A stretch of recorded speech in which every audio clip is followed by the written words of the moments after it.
Let's break down Grandpappy Don's win in South Carolina. And it's going to be a bigger picture takeaway from that. I want to say that they're trying to sabotage Donald Trump, and I will define pretty significantly, pretty accurately, pretty precisely who they is. And I will tell you what I think the answer is to this. I don't have the actual implementation or what the strategy is going to be, just what needs to happen. What is the goal to help Donald Trump through this? And I'm going to assume in this here that the election was legit. So I'm not even worried about that for this discussion here. Let's take a look first and break down what happened in South Carolina. Donald Trump won. I think it was a good win. Some people were kind of going at it, saying it wasn't as impressive as it could have been. The polls had him up higher. I mean, who cares? This is the primary. But he did have that primary. He did win. Nikki Haley lost in her home state. Trump secured 59.8% of the votes. Nikki Haley got 39.5.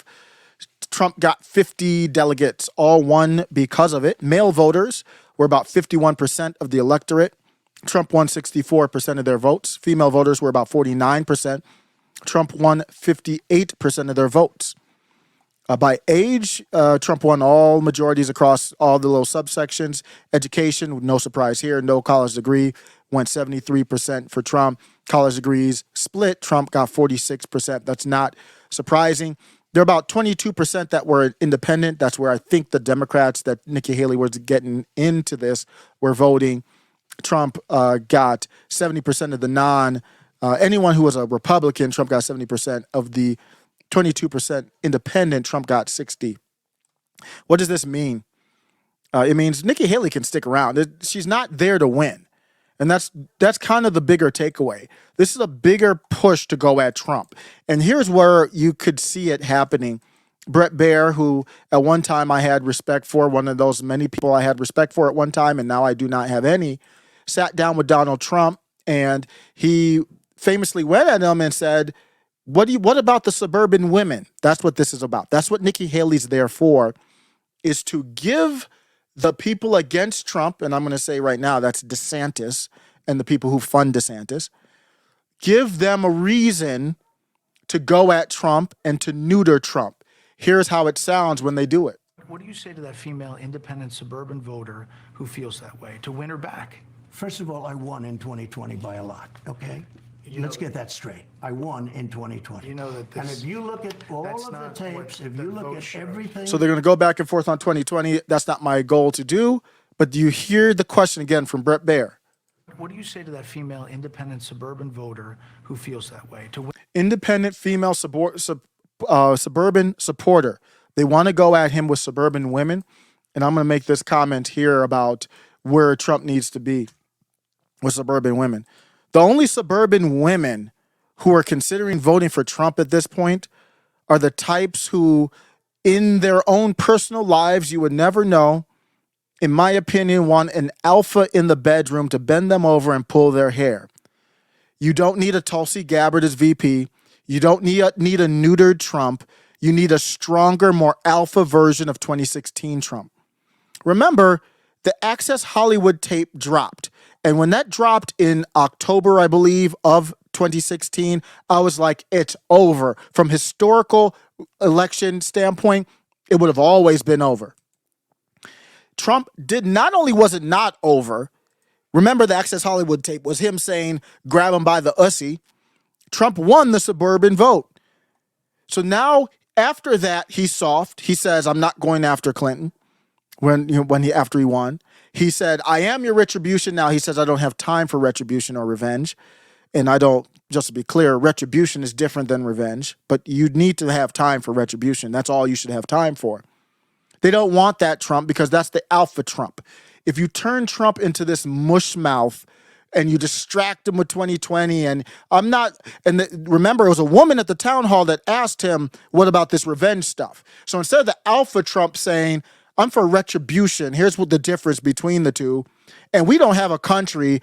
If they make the rules and this is how you go after certain people and we don't do that in return, I'm the president. I only have so much power. But if I don't push for people to do that, then we don't have a country anymore. That's not revenge. That's the rules that have been laid out. We'll take it all the way to the Supreme Court, and they'll decide what's allowable, what's not allowable. And those are the rules, and we will play within those rules. And you better damn well believe there will be retribution, and that's who I am.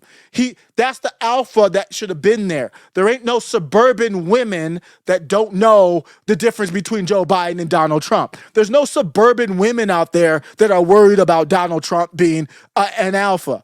There are probably suburban women and men, just do suburban people in general, who look at what's the appeal of Donald Trump if he's not retribution. He won in 2016 with chance of lock her up. And they want to neuter him. You see Brett Baier, Fox News, and Ron DeSantis, Nikki Haley, they love that. That's why Nikki Haley's in the race. You look at that. After 2016, Biden made gains in suburban voters. That's after Trump had gotten softer. So you don't listen to these suits. 45% of suburbans supported Clinton in 2016, 54 for Biden in 2020. So it didn't work. This softening didn't work. He carried suburbans by 16 points in 2016, men and women. Only by 4 did he win them in 2020. And if he goes softer, he's going to lose. And that takes me to my end take. And DeSantis and the people funding him, and I think Elon Musk's a part of it. I think Linda Yaccarino's a part of it. I think X is a part of it. I think there's a big George Soros is a part of it. They're setting up Donald Trump to lose, however they need to do that. One angle is go at him with the suburban women, soften him. Alpha Trump is, you can't beat Alpha Trump. So you want neutered Trump.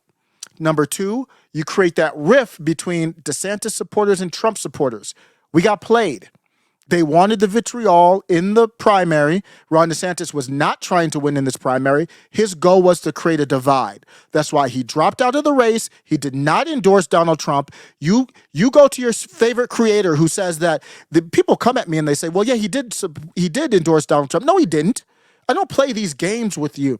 Go to your favorite creator who says that Ron DeSantis endorsed Donald Trump and ask them, what are the positive things that Ron DeSantis has said about Donald Trump? So he might have said the words, I endorse him, but that doesn't, if I say I can fly, does that mean I flew? No. So he didn't endorse him. Why? Because he wants the divide there. You got Trump divided, you got a neutered Trump, you got Nikki Haley, you got RFKJ, and all of that. Assuming the elections are even fair, there's no way. Trump barely won the swing states. There's no way he can win. So he loses 2024, and who swoops in? Ron DeSantis says, same thing that Nikki Haley's saying now, look, Trump's a loser. Look, we can't win with him. If Ron DeSantis didn't do that, Trump could win in 2024, and Ron DeSantis would have no chance because Trump would anoint Carrie Lake, Matt Gaetz, Vivek, whoever, and DeSantis couldn't come up against them in 2028. So then he would lose the 2028. He would have until probably 36, hypothetically, before he could get back in the game. You see the chess moves here. And the answer is there is no more unity. You're trying to get your people out to vote. That's why I need alpha dog Trump. Get people excited in a respectful way. It doesn't have to be lock her up, but it has to be the right energy for the right moment. Since lock her up, arrested 4 times, a mugshot. I need Trump to be alpha Trump, but then the unity that you do need to work on, and I don't have an answer to how to do this. This is the goal I was talking about, is bringing DeSantis, as many of DeSantis supporters back in the fold as you can. There is absolutely nothing to gain by going at and fighting with DeSantis supporters. You can see Ann Coulter and others, they're still talking about, whoa, why couldn't we have DeSantis as president? He already dropped out. Why are they talking about that? Because they want the Trump supporters to take the bait. They want the Dilly meme team to take the bait and go after Ron DeSantis. Don't take that bait. Say, I got no beef with you. Ron DeSantis is out the game. Let's come out. Let's work on this together. I don't know how to get that done, but that is definitely what needs to be done.